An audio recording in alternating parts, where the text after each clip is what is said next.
Hello, ladies and gentlemen, boys and girls, welcome to episode 148B of Tales with TR. I'm your host, Terry Ryan.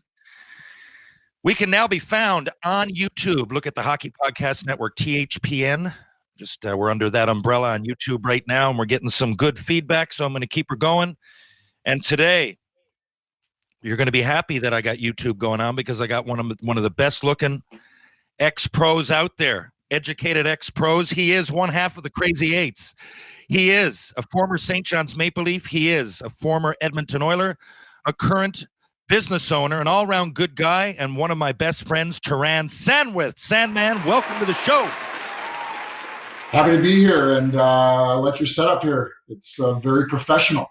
We're evolving. We're evolving. Now, I'm leaving on Sunday, as you know, to go to Sudbury. And when I get back, I'm going to make somewhat of a studio. But you like the banner and stuff we got going here on YouTube? It's fantastic. It looks great. Yeah, look professional. Exactly. You need to have people need to see your face on online too. Oh yeah, they're going to see plenty of my face coming up soon. The one of many faces that I have. But yeah, I'm looking forward to it. Teddy Hitchcock coming back to a living room near you in a few months. And we start shooting it on Monday. And to say I'm looking forward to it would be a huge understatement. It's not only glad you asked. It's not only but it's not only the filming, it's seeing the guys. And I'm gonna get to moonlight down in Toronto a little bit. You and I are gonna go for a bite to eat here and there. Well, it seems like it's been forever since the first season came out. So I know I talked to so many people that are just like, can't wait. Like they're asking, when's the next season come? When's the next season? So it's going to be good. So you're going to shoot the first one here and then hopefully a third one in the fall kind of thing. Hopefully that's the, I don't know where their end game is completely because a lot of the same people I'm talking like cast, crew, writers, crew, the writers, production team, all of that is pretty much the same people that do Letterkenny, but Letterkenny is a little bit different. They're still going. I think it's like season 12, but Letterkenny's almost could be like each scene could be like a skit almost on a one of those Saturday Night Live type variety shows. And I find Shoresy has this. I don't want to say more of a heart because I don't want to disrespect. Oh, that's my alarm. Sorry. That's all right. Letterkenny or whatever it would be, but it follows the story of Shoresy a little bit closer than. Yeah, it's a character build. There's a lot of character build. Like like what's going to happen to your character this season, and it's going to evolve, I'm sure. And yeah, it seems the characters. I don't want to say more depth even because we're a bunch of fools, but. It's a difference. If it's a different, there's more of. I think it's more of a linear storyline. There you go. Now, speaking of that, but I am going to be in Ontario now for the better part of the next 2 months. I'm getting a bit of feedback. Do you hear that? I don't hear anything. Sounds great to me. I'm not sure if it would. Well, it sounds good to you. That's all. As long as it sounds good. I can hear it a little bit, but we'll see afterwards, I guess. So. I'm going to be up there a bit. So your plans now for the next couple months are to be back and forth in Toronto. But after that, why don't you tell everybody where we're thinking about going, where we're making some plans and how, because I don't remember how the seed was planted, but I know that you, as well as I, are very interested in going to this destination. So tell us a little bit about it, Sam. Well, it started for me that I got older kids, more like they're 12, 16, and it's like they go to summer camp in July. So it started, I had this little block of time, and I've been traveling more and wanting to do stuff, and this sort of gave me an opportunity to think about going farther away. So that was the first sort of thing, and then you and I, as always, get into these. Well, we think we're really smart, especially we have a few drinks in us, and we start talking about very deep conversations, whether it's alienating. Yeah, exactly. Whatever topic we choose. And I think one night we just got on history, and then I know we both love history, ancient civilizations, and we just started going down that path. And I'm really kind of sort of been into that a lot lately, as far as looking in the Egyptians and the ancient cultures back then, and like the history of humanity and things like that. So we started hitting on Peru. I don't know who brought it up. We thought like I always wanted to go to Machu Picchu. I mean, it's been a bucket list thing for me. So as soon as I think we kind of hit on that, it was like, yeah, let's see if we can do that, because you have some freedom at that time too. Yeah. Not too many people can get away for a couple weeks, summertime especially. So that's how it started. So I was very lucky enough. I had a friend of mine that I play hockey with on Wednesdays here in Toronto. His name's Greg Sachs, and he owns a company called Truffle Pig, and it's a travel company, a kind of boutique travel company, and they do real specialized trips and customized trips for anybody all over the world. And he's a super interesting guy. So I was like, I'm just going to email Greg and see what we can do. So right away, we have Victoria's her name. She's sent an email this morning. You got a form to fill out. I'll send it to you after. And they're going to start putting a package together for us for 10 days. I think we're going to have down there. And I know you're saying I want to see as many of these ruins as possible. Love to learn about them more. Obviously, get into the culture of Peru. Spend a day or two in Lima, which I hear is a great food culture and nightlife, and I'm really excited. I know you're excited too. So this is actually happening. I was excited, a little bit of a lark. We're again drunken talks, and how you go. Yeah, we're gonna do this. We're gonna do that. Let's conquer the world. We've solved all the world's problems. Let's get going. But this is something that's actually. I'm really looking forward to it. So, and what's funny? I play those. Sometimes you can just go play playlist. I think I was on either the Disney app or whatever it is. Yeah, the Disney app or YouTube. Maybe it was one of those. But the other night I was just had it on like play playlist, and it plays to your likings or whatever. Like what? And I'll go often and watch those documentary type shows or movies or whatever it would be. So we just happened to be talking about it, and sure enough, the next thing up was a 47-minute profile of Machu Picchu. So I watched it, and I've read about it, and I've heard people that had gone there. I don't think I'd ever saw something with my own eyes so in depth that explained it all and like how it kind of came about. And man, it is wild. Even if you weren't into the history of it, the fact that they could make everything from the irrigation to the way it's apartments there, but it was a civilization. What fascinates me, for me, I often look back. I think in my ignorant mind, before I really went and took courses in school to correct it, I wouldn't give anybody credit before electricity. To me, they were all cavemen, cavewomen before that. But now, so I'm not talking like ancient Egyptians. I'm talking like up to the 1800s. Just in my mind, I didn't give. And then you get into Shakespeare and you realize it was like 1600, 1500s. And then you realize that, the Roman rule and stuff just ended like 1400 years. So you realize that these things are not that far in our past. And when you look at places like Rome and Machu Picchu, you can see the way that that was really the only difference was electricity. And places that right now you could, because of electricity, not that I want to focus on that, but you could kind of put a city anywhere. But the brilliance, I think of Machu Picchu is where it's located. So it's like at the top of a mountain chain. And I guess, you can help me out here if you know more about it, but the way I see it, it was very protected, and it's in a very, you can kind of see everything, but it was also relating to the gods. They had their beliefs before science was what it was. So it's a beautiful place that's at the end of a long way. You can either hike or you can take a bus so far, but there's going to be a level of hiking to it. But to me, I find it all fascinating in that we're going to be going on a nice vacation to somewhere hot, but the history of it is pretty crazy, and this is up on my list. Now, how did you become first interested in Machu Picchu?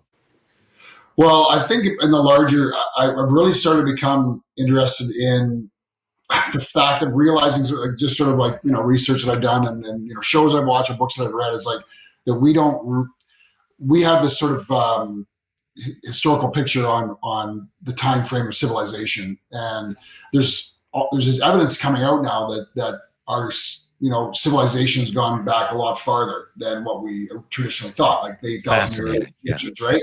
So I mean, they found that Göbekli Tepe place in Turkey, which is 12,000 years old, right? So now was that part of the series you recommended me watch on Netflix, right? That was in the Ancient Apocalypse on Netflix, and that's a good summarization of what some of the theories are out there. Okay, good. Yeah, I mean, you take a lot of it with a grain of salt, but I think that's a perfect example. I don't know if I dig every single thing, but I totally believe that there's a lot of truths that we haven't discovered that are right there. Look, sorry, I'm taking over. Go ahead. No, I know. I think that what you can definitely say for a fact is that we really don't know our own history. Like there's something missing there. I mean, you even go to the LiDAR stuff they're doing now in the Amazon rainforest, and they're finding these crazy structures in the forest and the jungles. There's speculation that and they haven't even searched, millions of square kilometers of the Amazon rainforest for stuff like this, right? So there's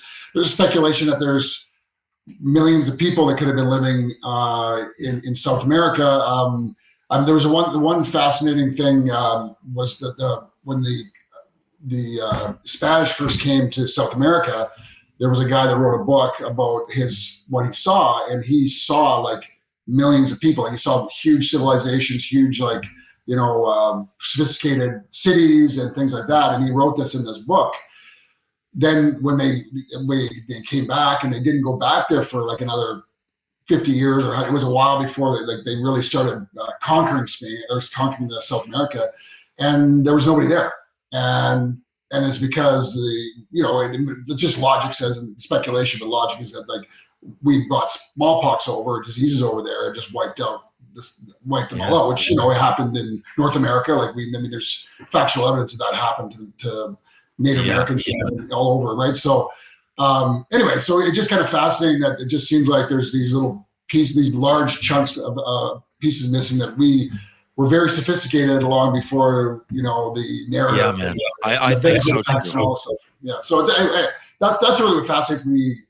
Even just go look at Machu Picchu, and again, I mean, you can see all the pictures you want, but just physically go see how high that is and what it would take for them to engineer that and build it, and like, dude, I couldn't believe it. Well, first of all, it's almost unbuildable. So they chose the hardest place possible. I didn't realize that. I thought everywhere, outside of the pyramids, which, I mean, how do you get those stones there anyway? But outside of that, I thought most places would have been, like St. John's is on a harbor. Makes sense, right? I thought that each place that came to be would have some sort of relationship with the geography around it, that in a convenient way, right? You just would come to see, like, people evolve, places evolve. It would make sense. Like you said, usually logic, but right, they were doing it for different reasons. And a lot of it was worship. And a lot of it was, we're going to make this because it's impossible. I didn't really think about it like that. This is how we're going to do this. And Sam, man, right down, like when it gets rainy up there's mudslides, right? So even today, it would be difficult to put something of the sort up there. So the fact that it's still there after hundreds and hundreds of years is pretty wild. Speaking of linking the past, did I ever tell you that I was in Tri-Cities when they found Kennewick Man? And no. Okay, this happened. Oh. Kennewick. This is wild. I can hear feedback, but I'm just going to go with it on me only, not you. I hope people can't at home, but if they can, apologies. I went to Tri-Cities for boat races, 96. And that, for those that don't know, that's a big, it's a big party. It's a festival in the summer. A lot of places have, St. John's Day. Well, the boat races in Tri-Cities are where it's at. People come back home like during that time. It's a very vibrant time of year. And it's about a month before the major junior season starts. So we went down one there. And Sam, man, we're sitting there, and they found these bones. They thought it was, and there was a young girl missing. I forget her name. I don't know. but that's who they thought it was. So we thought that we were there for the finding of Marianne, whatever, whoever it was, right? Because the boats or the police boats came over, the police cars and everything. There's clearly caution tape. They found a dead body right there. This is on the river? This was in the river. So we thought it was the person that they'd been looking for, which everybody thought. So about I don't know how long later, Sam, but I kept in touch with my billets for the most part for a while. And Mark Eby, my billet, he's like, that ended up being Kennewick Man, what they found. So that was key because whatever happened in the finding, it proved that people took that ice pass from Russia to Alaska and came down that way. They always thought that they came the other way, but they were like, no, this way, this makes sense. It was all ice. So whatever it was, it really was a missing link. And they found out that went back 10,000 years, that they'd come out way, way earlier than they thought. So here we are, Sandman. And I remember thinking that was cool, but at the time I didn't appreciate it. I go back to university in 2009, and the very first elective I take is archaeology. And the guy's in there, and he brings, and I'm like half snoozing at the table, right? Like it's an elective, and I don't know much about it. I'm not saying that I didn't take school seriously, especially not when I went back. But of all the courses I took, I like archaeology. It sounds interesting, but I know anthropology. Yes, I get a degree in folklore. A lot of those cross over, right? The study of social situations and cities and all of that. But this is archaeology, digging all the stuff up, and I'm not going to do that. So I'm kind of paying attention, kind of in and out of it. And then he brings up Kennewick Man, and I perk up. I go, what? And he goes, on July 27th, 1996, or whatever it was. And I'm like, holy shit. I go, this is about 13 people in the class, right? Summer course. And I go, I was there that day. Yeah, what are the odds, right? Yeah. Peacocking. I was there, and he's going, yeah, sure you were, kid. Yeah. Sure you were, right? Sure you were. Yeah, no, I was right there, man. It was wild. Staying on topic, how many points do you think Connor Bedard gets this year coming? The first NHL season, or this season? If you like, let's just say Sandman. I'm worried about easy answer. 60 to 70 is the easy answer. I'm worried about his skating. Like, I could totally be proven wrong, but he's gonna. Don't get me wrong, he's gonna be a hell of a player, right? But I just wonder. Like the hype that he's getting is the same hype that McDavid got, right? But McDavid was the fastest guy in the NHL when he first arrived. He could stick handle better than anybody when he first arrived. Like he could, I know, it's interesting. And so, yeah, Connor's got these dynamics, and obviously the shot's incredible. He's a dynamic player for sure, but he's not a skater like McDavid. Like he's not, right? I don't know. 3 points a game. Oh, I know. Okay, put it this way, Sam, man. Put it this way. Do you have playing against in junior that had 3 points a game? Not 3 points a game, but look at a Len Barry, I remember, or like that. Yeah, but Len Barry was 19. Yeah, well, no, fair enough. 71 goals, 72 assists in his draft year. I mean, his numbers are better than McDavid's at that age. But I'm with you. This is the thing. If there was a gun to my head, I'm with you. But let's just say this. Let's say I think the Vegas odds would say he gets between, let's loosely say, 55 and 75 points. Yeah, I was going to say 60. Now, if that's not going to happen, do you think it's more likely that he gets under 55 or over 75? I'd say under 55. Really? Yeah. Okay. Yeah. So that you think, and that's just like normal rookie, normal rookie, but like whoever gets the Calder Trophy every year, generally we get more than that, wouldn't they? I don't know, like probably 40 to 60. I'm probably going to be totally eat my words here, but I think it's going to be around 60. I'm with you when I watch him play, but the numbers fascinate me. I just can't believe it. Like I went in at 15 in the WHL, played 3 games with Tri-Cities. And I believe it was like a big deal. Like this guy's 15 years old and he's called up.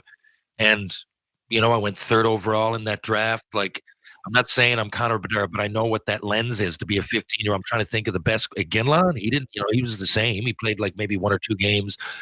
I'm trying, he's in the Hall of Fame. So I'm not saying I'm counting chickens at all, but I'm saying back then, I know what it's looked like to look at least with my peers and everything, if you just want to use them, the WHL at 15. And he led his team in scoring. Yeah. But when I see him, I know you figure the NHL, major junior is one thing, speed is like, and who knows, but maybe he's so crafty. I don't know. Draisaitl's out there. Draisaitl's fast, but half the time he slows it down. Well, yeah, but that's a total different. Exactly, that's a total different game, right? That he plays, and he's big. Again, it's so hard to project these young players, but I think that you're going to be playing against faster guys, bigger guys. Like you're not. I mean, he's playing again. Juniors are great hockey. Do you think it matters where he goes? Like, if he goes to say Montreal and they put him like, say Montreal and Phoenix both suck, right? But yeah. If he goes, say, to a team like Montreal, who are the other options? I'm trying to think. But let's just say Montreal. He's got, other players around him that have a little bit of magic in them. I don't. Some of those bottom teams have nothing. I don't think Chicago get anything, do they? I think. I mean, they got a few players that might get like close to a point a game. But Caulfield's going to be a star. Suzuki is, but they both shoot right. So that's not. But anyway, I'm just trying to think. Do you think the team matters? Well, it goes both ways, right? Like, say if he goes to Arizona, like he's going to be the man right away, and he's going to be given all the ice time and what have you.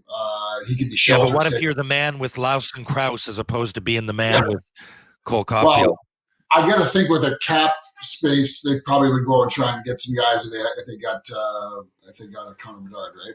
Like you got to think they're going to try to find some help from. But yeah, I don't know. I think that's semantics. I mean, if he's playing with like a Conor McDavid, which he's not going to be, like that's a different story. But I think he'll do the same no matter what. I wish hockey had more like firecracker GMs like basketball. Like he couldn't play with McDavid, but technically he could. If this was the NBA and he wanted to, something would happen. Like, they'd probably trade half their team, but there is a chance Bedard would play with McDavid or Crosby next year.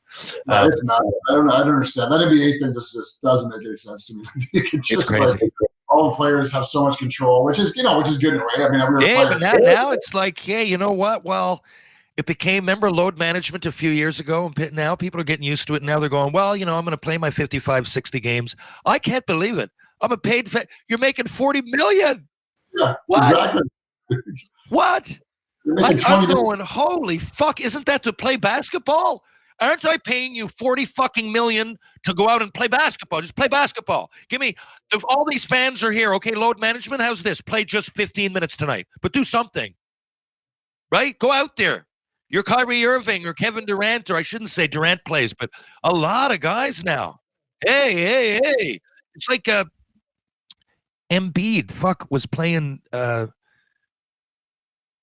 what's the Jokic, is it? The two possible MVPs the other night.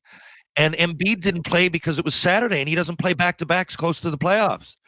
Two of the best young possible MVP guys in – no, sorry, guys. Sorry. No, it's unbelievable that they can get away with that.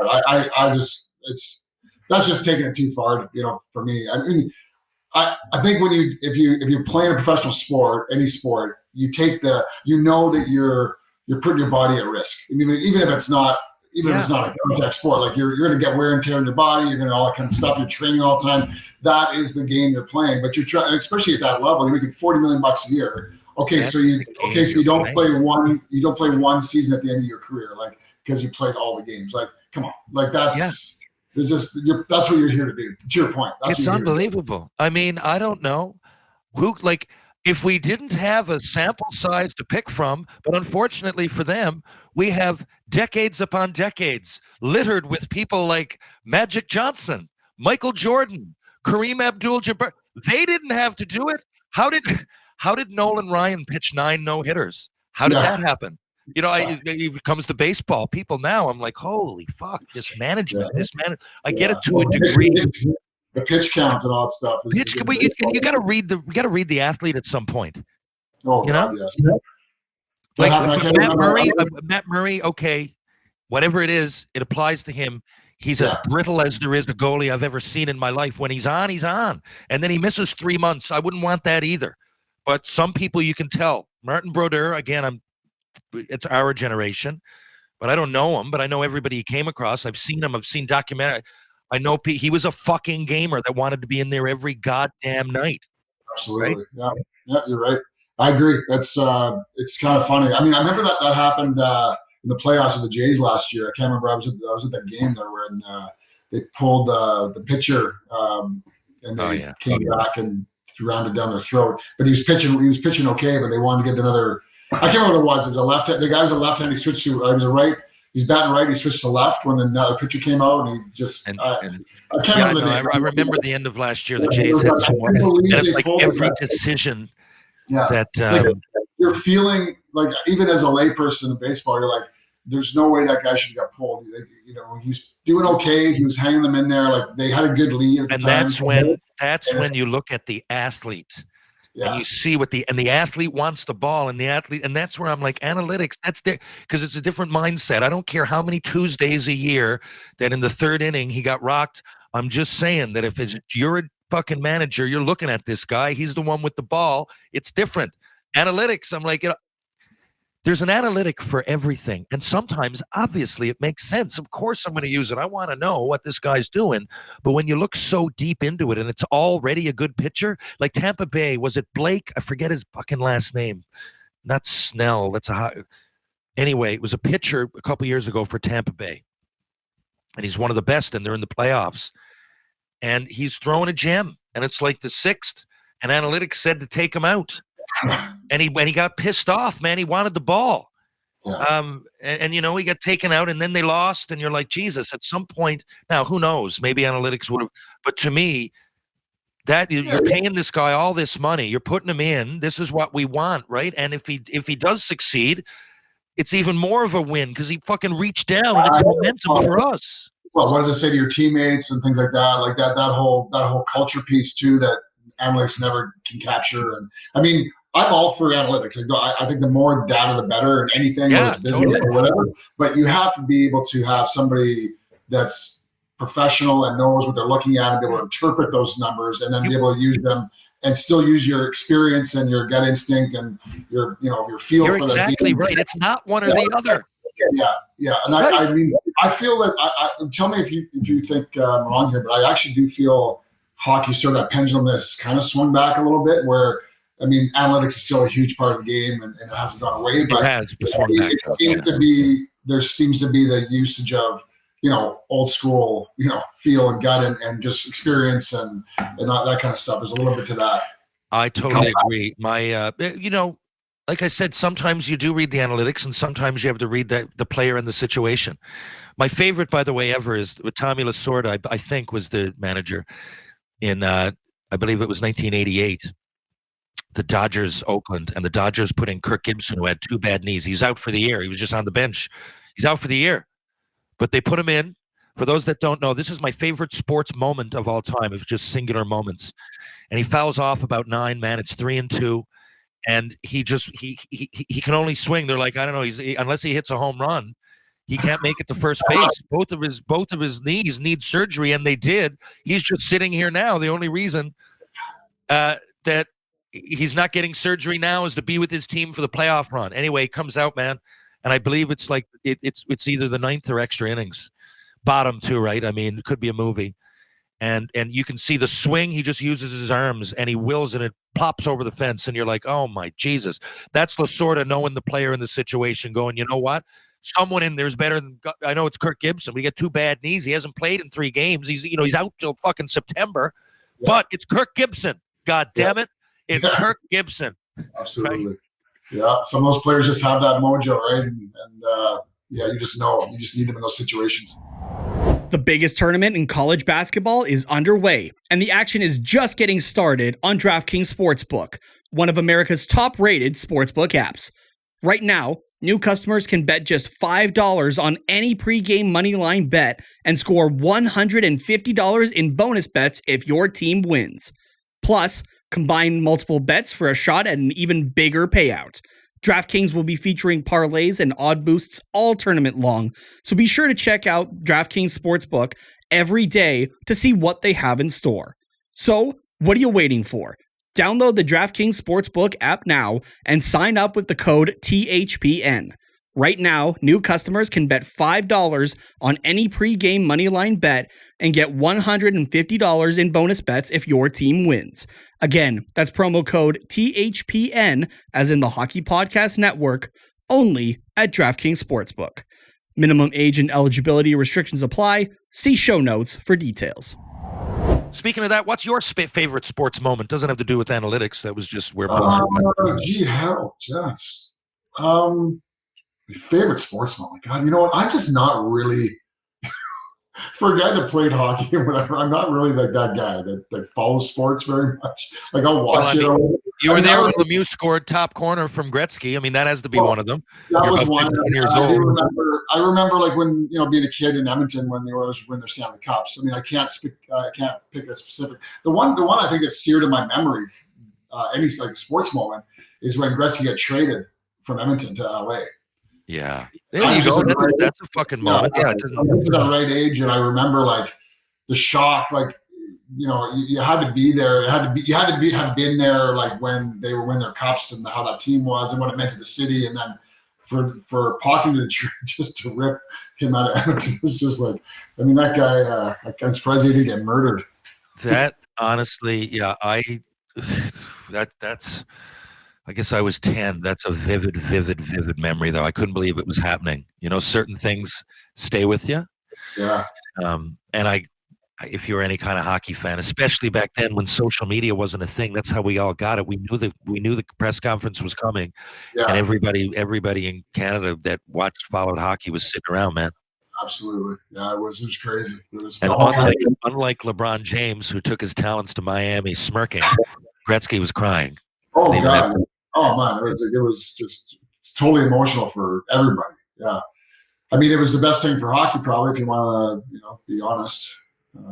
How about this? Speaking of Gretzky, I do this a lot, so I don't want to revisit this because I always say it's hard to measure eras, so it's relative dominance. To me, it's relative dominance. That's how you agree. Yeah. Really, like I said, right now, if 70 points won the scoring the next 10 years and Conor McDavid wins it every year, well, that's fucking pure dominance. I don't care how. So it's not the points. Now, this year is pretty crazy with what he's doing. And I agree, man. I love Conor McDavid. I love Sidney Crosby. I cheer for McDavid, I guess, is the point threat.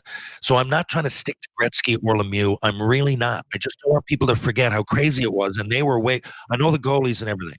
But here's what I couldn't believe, Sam, man. The only thing I've never done is look into it. So I couldn't fucking believe this last night. I'm going, okay, everybody's still saying, in relative terms. Someone yesterday said, well, McDavid getting 150 now is like getting 300. I'm like, no, it's not. Back then, I go, it's not.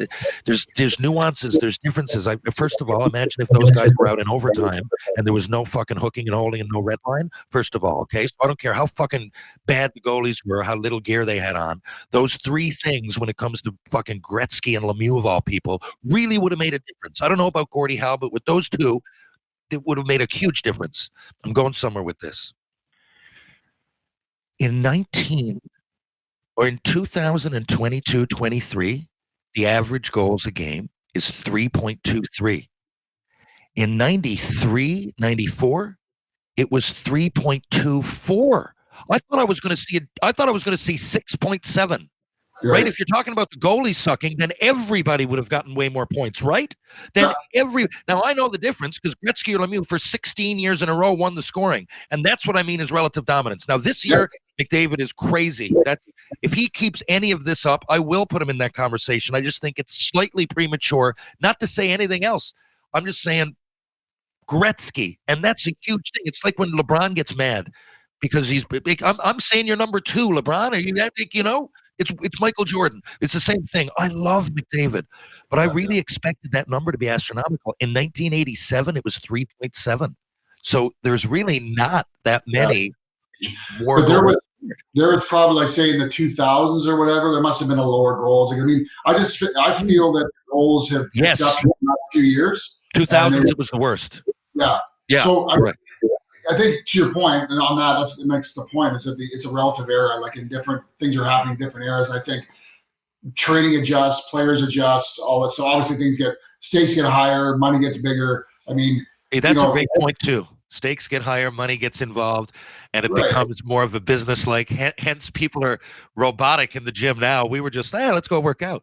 Well, I mean, I was actually going to say that. Like, what I miss about that era, like the Lemieux, Gretzky era, and a lot of those players, like there was a poetry to their game. Like even going back like a Bobby Orr or whatever, like there was a poetry to how they played. Like it was beautiful to watch, and it was a very organic way that they played. Whereas all these players now are so the training behind them and their foundation of training, and I mean McDavid, handled the puck, millions and millions of times in his backyard or whatever, like and doing those moves and practicing those moves over and over and over again. It's incredible that time and effort. And of course, his talent's off the charts. Again, I love McDavid too, but it's just like when and the stuff that he does is absolutely mind blowing. Like how he can do stuff that he does, but it's a little bit more mechanical. You're right. That's how I feel when I watch. Man, I never thought of it like that, but you're right. It would happen organically. And here's a great example. Like we had a few systems to follow, right? Yeah. But to me, I don't know, maybe I'm wrong, but each time I played on a great team with, I don't know, Vincent Damphousse, Pierre Turgeon. Like, if Pierre Turgeon didn't like dump it in every time, he's not going to get shit. Not that McDavid would either, but it was a lot happening organically. Like the power play, we went back to get it and then get it into the zone, and then we'll go from there. Like there was a breakout. But see now, you know how they do that power play where they all come up and then they drop it to the back guy. And well, that makes sense, but there's not even an option anymore. Like the first guy does. Like the other night, I'm looking at who was it? It was a D man, and I think I don't know. Let's say Morgan Riley. But they had the zone. They had it, but they turned around because it's very like you said, it's mechanical. Yeah. Well, and that gets back to analytics because statistically, it's probably better zone entry with there's a whole bunch of analytics behind all those decisions, right? Yeah. The one thing I don't think I'm speaking out of turn, but I'm really good buddies with Glenn Gulletson, who he's my captain in Saskatoon. And he's assistant coach. WHL legend. Yeah, he's awesome. He's assistant coach of the Oilers now, and he runs the power play. And fuck the best power play possibly of all time. Go ahead. Exactly, right? So, I mean, but, he self-admittedly, he's got the two best players in the world, right? So, like, when I was, talking to him about it, like, this is a couple of years ago, he says, yeah, we have our sort of structure to get in the zone a bit, like we sort of have that thing, but really when those guys get in the zone, you ask them just you use your creativity, like you guys. So that's why you're seeing that power play really be successful this year, in my mind, is that you can't get a read on it. Like you don't know. No. Like of course, Draisaitl likes to set up there on the right dot. Like he has they have their tendencies, but then they'll switch and then they'll and so you just can't get a read. Like Hyman doing those little shovel shots in the net. Like there's just so many ways, and then they switch it around on you, right? So. And that's just all their creativity. Once they get in that zone, it's just like these super talented guys are just doing what the hell they want. Right? And after a while, go ahead. Sorry. Go ahead. It's kind of what we were just saying. It's like it's sort of a poetry to that, right? Like they're being creative and they're being organic and they're being. So it's really, like when you watch that power play, it's so fun to watch because it's not like. You get the diamond going, and then a big shot from the point, tip in, and and it's like you don't know what they're going to do. That's why I love, and it really rubs off. Ryan Nugent-Hopkins is going to have 100 fucking points, man. It might be the quietest 100 points that I remember on record. He went first overall, and people are saying, I remember for years. Yeah. I'm going, like people were down on him. I said I always saw a good player, but you're right. A lot of it was Now he's a few years into playing with these guys. It's one thing for them to jump on the team, but these great players, it takes a while to realize what they're going to do and how, okay, now this is a little bit different. This isn't just jump it in, go get it. I'm not saying that he was never creative. Well, no, but man, let me interrupt. With him, he's an absolute legend in Edmonton because he's gone through the worst of times. Like he was there with Hall and Eberle and all that kind of garbage, those garbage years.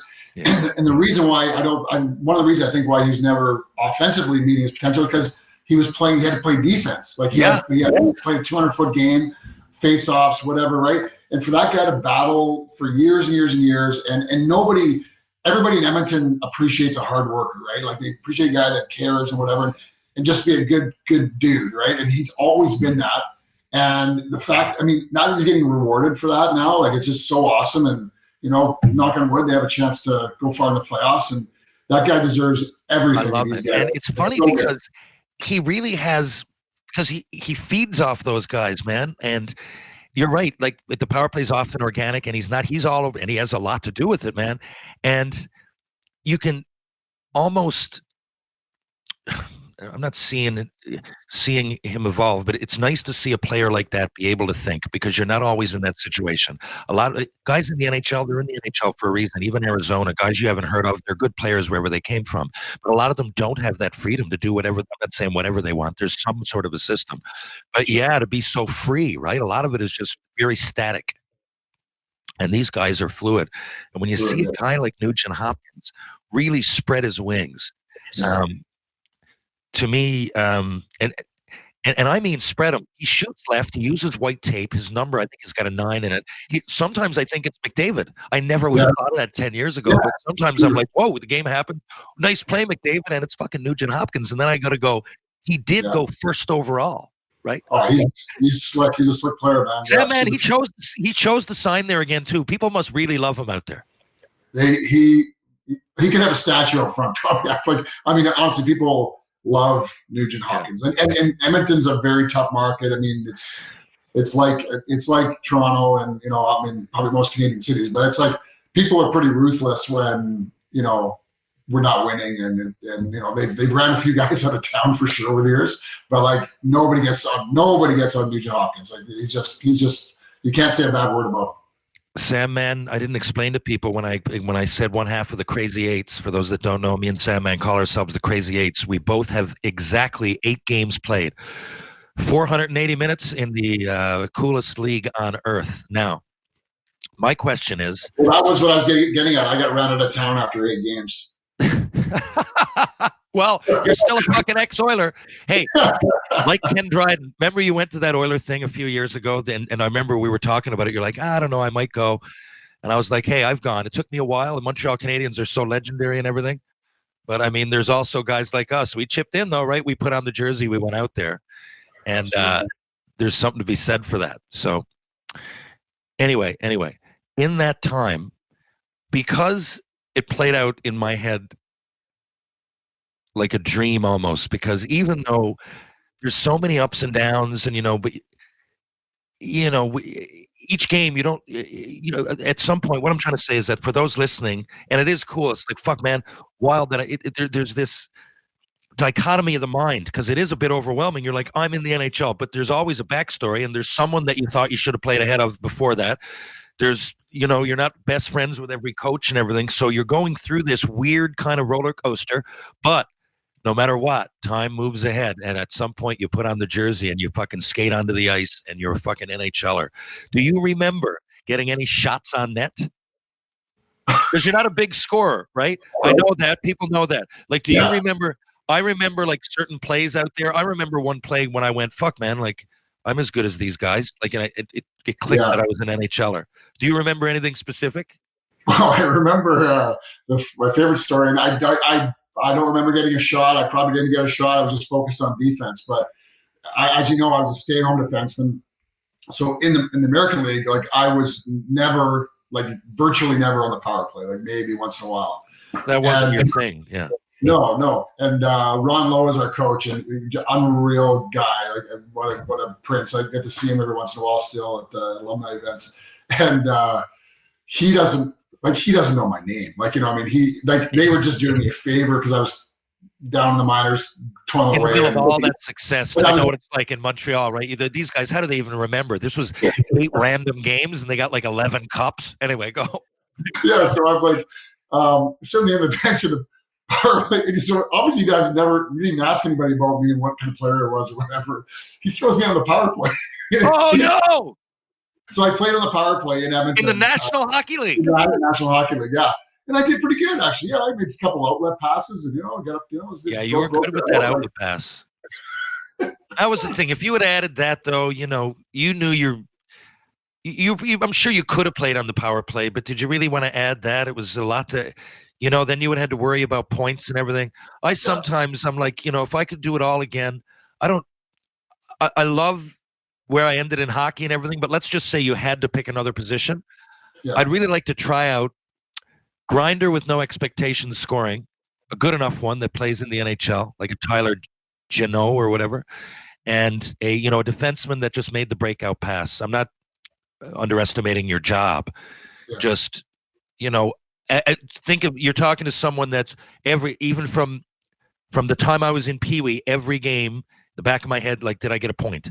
Right. Yeah. I know I didn't play selfishly, as you know, but like, your stat sheet, and that part of my thing, even in St. John's Park, I've gone 5 games without scoring, like that was always on my mind. Now, you being that big, you had to think about tonight, so-and-so is going to try to take my head off. Might have to fight a guy. Well, we've talked about that many times. It's like I wasn't like I might fight 12 times a year, but I had to prepare as if I'm fighting 80 times a year. Yeah. And that mental thing is same for anybody, whether you're fighting 50 times a year or whatever, right? That mental process. But that's I mean, we've talked about this many times, but it's almost like we just sound so old. Remember those days where you had to like it's just real time. Like, we look back now. I often look, and people talk about it, and it wasn't even so much for me. What's the word? Like, because we wouldn't, if we didn't want to, or we didn't accept the challenge, we wouldn't have dropped the gloves. People say, did you think about it? I'm like, some days was really like, fuck, it was a lot of anxiety knowing or even just going in to play a game in, I don't know, Philadelphia, somewhere like that. Like back when you knew that there was a lineup of guys, and then if they didn't fight you, they were going to hit you, and it was going to be a long game, right? It was going to be a long game. So, but for me, it wasn't always just the thinking, but on all those days, so there's 82, I found it hard to even concentrate on anything else. It was hard to, like, I don't know, Machu Picchu, to sit down and read, because in the back of my mind, I'm like, I might have to fight Francis Lessard tonight. Yeah. Well, that was. I think you think about all that wasted energy that you're using that you could have even put towards scoring goals, or me being a power player or playing offense or whatever. Like all that energy is just sucked up into that. Yeah. The fighting part of the game, which was a very minimal part of the game, really, when you talk about minutes and time or whatever. But it sucked up a lot of my mental energy when it went towards the game, for sure. I definitely spent more time thinking about that than the power play, for example. And the other way around was the expectations. But it's impossible not to think of it when you got the game coming. And, power play's power play. But fuck, I don't know. If Brendan Witt wants to cross-check me in the teeth, there won't be no power play. Well, I sometimes do the mental thought process of like these guys are playing today. Like, I mean, like, what's their day like compared to what my day was like? I mean, it's like they must just be like so happy. They must be, but I don't think they realized it. It's like I was talking about the weather on the other day on the podcast, and I was like, I lived in Orlando, and it was great, but everybody didn't like it in Newfoundland in the spring. Like right now, I'm looking out, the snow's melting. People are jogging. They're in Bowring Park. Like people are fucking pumped. I guess Canada. I just said Newfoundland because I'm here, and you appreciate the seasons, even though it fucking sucks, the winter. But you don't really see that in Orlando. A little bit. It might get a little bit of a chill. It sways a little bit. There's palm trees everywhere, and yada, yada, yada. But same sort of thing. I was last summer listening to the boys, and like they had a conversation in the room, literally, and they were going, well, do you like playing better on the road or at home? I go, is that a question? I can't think of one fucking place. I don't know anybody on St. John's Maple Leafs, for example, that said, oh, perfect, we're going into Philadelphia. I love playing there. I don't remember anybody saying that about Prince Albert, and that's legit. I go, fuck, you guys don't even know what the other side feels like. Yeah, 100%. Yeah, when I was playing for Hamilton or whatever, we had to come to St. John's. That was the same thing. Like we didn't want to play the game. We wanted to come to St. John's so we go to First Street, but we did not want to play the game in that barn. Well, I got to be honest, and I'm not, and I'm certainly, Sam, man. I mean, I'm not even like, it was just the way it went. I mean, I accepted the challenge and I would have gone. I don't remember hating all of it, but it was a lot of wasted energy, and it was, it was a little bit too much at the time. But yeah, like for me, I mean, they're great memories. I don't remember like before any of those games, especially not on the road, like being pumped or even okay. Here. I don't want to I mean, I enjoy. I like hanging out with you guys. I like that we did it together. If I was a tennis player, I don't know that it could have lasted. But I love. I mean, there was a part of that it was kind of fun, really, to go in and look over and warm up and go, "Holy fuck, man! They got 5 of them dressed tonight." And look, it was you and Thordy and DJ, and there was a togetherness to it that I really wouldn't trade. It's still better than not. But I'll put it when people ask me, they're like, and I really mean this. And again, it was the job. I don't mind it. I'm not claiming like depression or anxiety straight out of that or anything. I mean, there was a lot of anxiety that was caused, but there was a lot anyway. I mean, I was nervous before the World Championship ball hockey because it was the championship game, and I wanted to, there's levels of anxiety. But I remember like people asking me, like, what's it like to play in front of like 20,000 people? And I was like, honestly, that I never really thought about. Like now you probably would, but I go like I was more worried about like Domi's over there and I might fight him tonight. Like I don't give a fuck about that. Like because there was always or I don't know, Tucker might fucking hit me with my head down or Scott Stevens like so now I think you would probably feel that more. I mean, it was great. I loved it, but I don't remember ever thinking, "Wow, this is great. There's thousands of people here." That was just a side note, right? Oh yeah, you're just focused on the ice. Like I rarely think about anything else. Yeah. But now they're tweeting in warm up.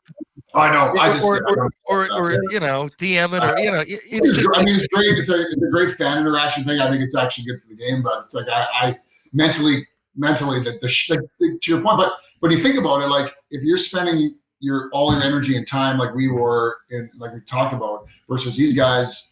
Like they're just thinking about going on plane, so it's very loose. There's a much looser mental state that they're in, right? Like they're thinking of their skills, they're thinking of whatever, making these plays, whatever. They're not playing. They're not preparing in fear. I'd like to ask one day, maybe I don't know these guys, but I played against them. Maybe someday I can get like a guy like Joe Thornton or Zdeno Chara. I really do think, that part of it. Why they played so long is that, they start getting up in their 30s going, holy shit, man, this is a laugh. How much fun is this? Yeah. I don't even have to do there's nothing like, fuck, I'm getting hit half the time. I don't have to drop my gloves. The game, people are happy. They're fucking, they're tagging me in a fucking story and warm up and they play on the other team. I mean, I think there's a level of what the fuck to it. But I also think, man, if I was, or imagine a Ginla. Now, he's probably 4 years out of the league, but towards the end, he must have been going, Christ, man, my first 4 years were way harder than my last 4. Well, I mean, put it in perspective. If you had a son that was playing the NHL, would you rather play in this era or in our era? Oh, God. Oh, God. Is that a question? Is that a question? Okay, how many, Sam, man, were you a guy who got in a lot of street fights growing up? Never. I had 2 things happen to me. My dad would always tell me, like, I just stuck with me that no matter how tough you are, there's always somebody tougher, like that kind of mentality. Like, so, you never know, you can fight if you can beat. And because I was a big kid too, right? And I think I was like a bull in a china shop growing up. Like I'd bump into kids or whatever. I'd be in the principal's office all the time. Like, I guess you might call me a little bit of a bully, even like when I was like younger. Like I'm talking elementary school, younger, like you to know what you're doing, grade 2, grade 3, or whatever. But I remember around that time, I was in the park and I was teasing this one guy, and I was kind of whatever, and he was smaller than me, and man, he just punched me right in the friggin' nose, and wow. It hurt, believe it or not. So I fucking went crying home, and I fucking that was like, I got stuck with me big time. Like, it's funny. Your dad said that, which is good advice, and Brant Meyer's dad said something that was completely the opposite, and you both ended up fighting at 18 anyway. I know. Well, like Thornton, like Sean Thornton's mentality, like, I mean, that came from his dad. Like, his dad was a scrapper and he was taught that mentality, right? I don't know. Maybe I never fought at all growing up, and then even like in, especially when I played junior, like, bar fights and then like that. Like I only got one bar fight, and it was because of our old friend Rob Hartnell that passed away here a few years ago. But he got me in a bar fight, but that was it. and I stayed away from that stuff. But yeah, bar fights I find return. Yeah, that's nuts too. But on the ice, yeah, that's so true. Yeah.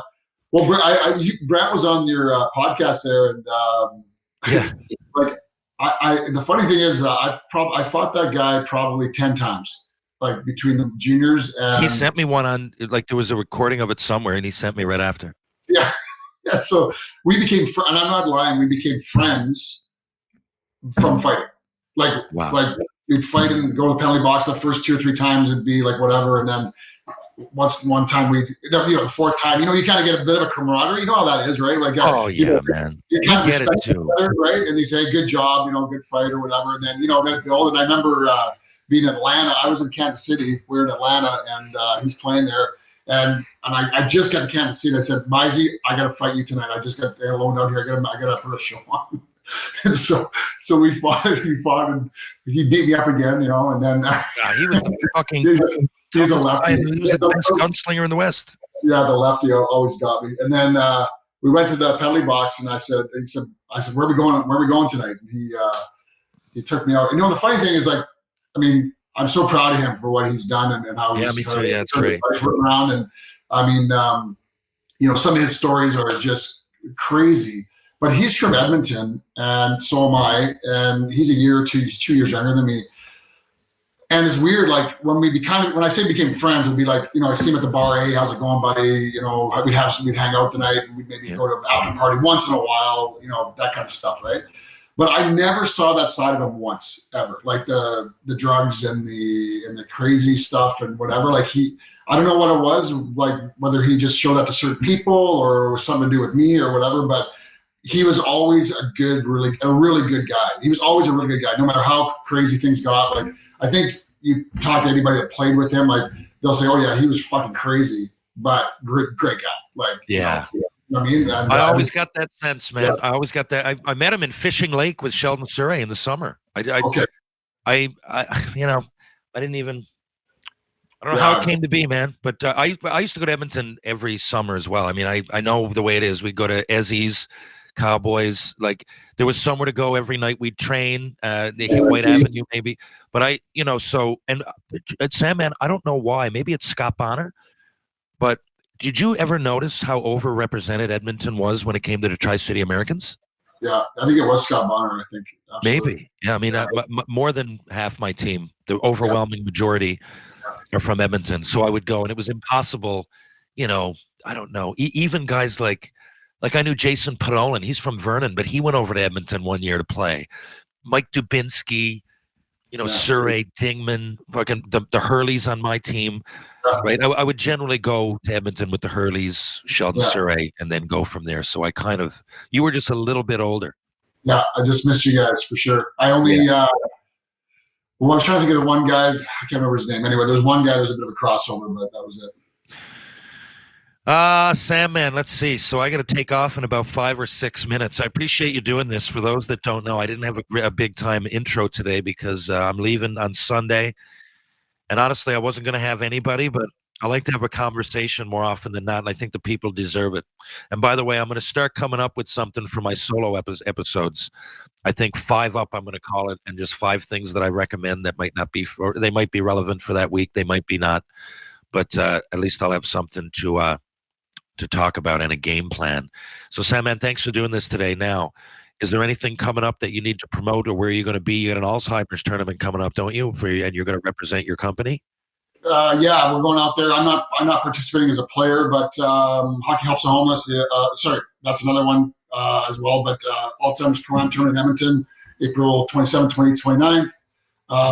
We have an industry team of developers, engineers, contractors that go in there. We've raised our group has raised over $1 million.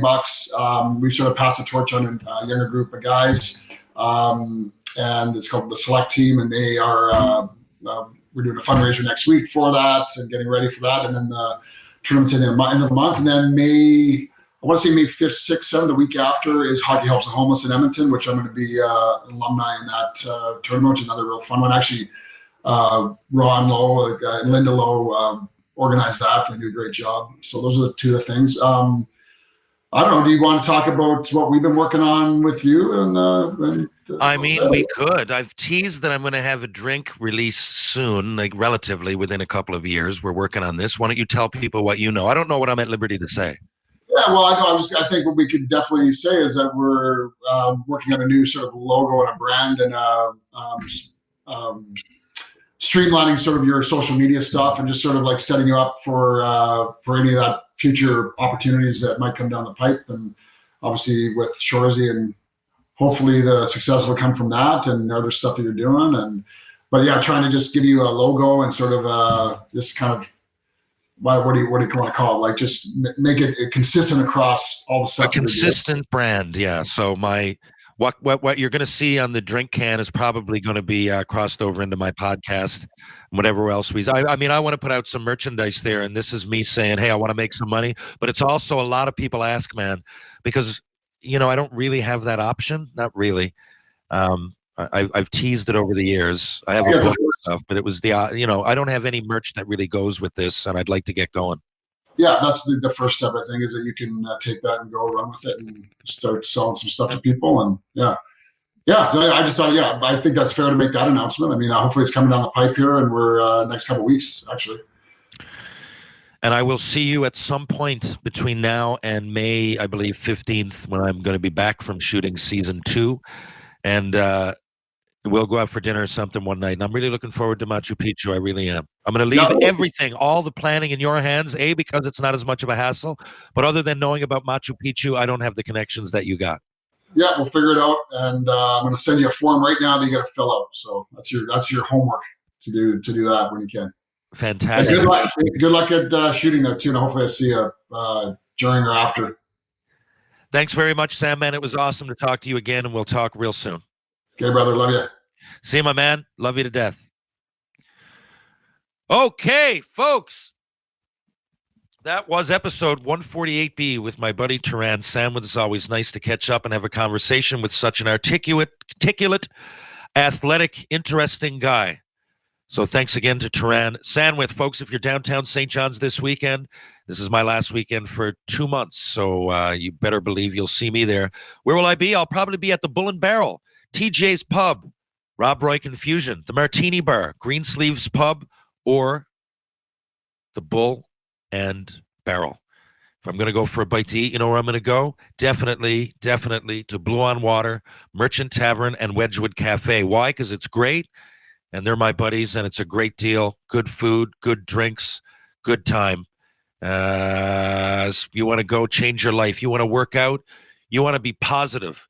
You want popping muscles. You want a brain that's clear and focused. You want strength and balance for the body and mind. You look no further than Power. Ryan Power at Power Conditioning. Rope Walk Lane right here in St. John's.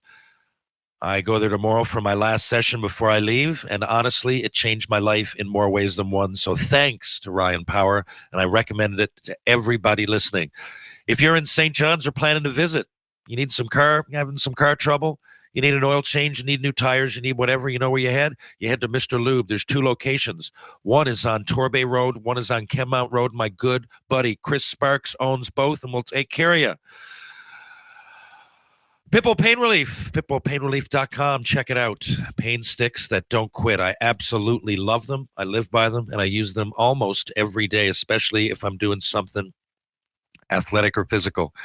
Even if I'm moving things, cleaning the house, Pitbull Pain Relief, pitbullpainrelief.com. Check it out. See what all the fuss is about. True Hockey, take what's yours. I absolutely love True Hockey Sticks. I love that you guys are sponsoring me, but they really are my favorite.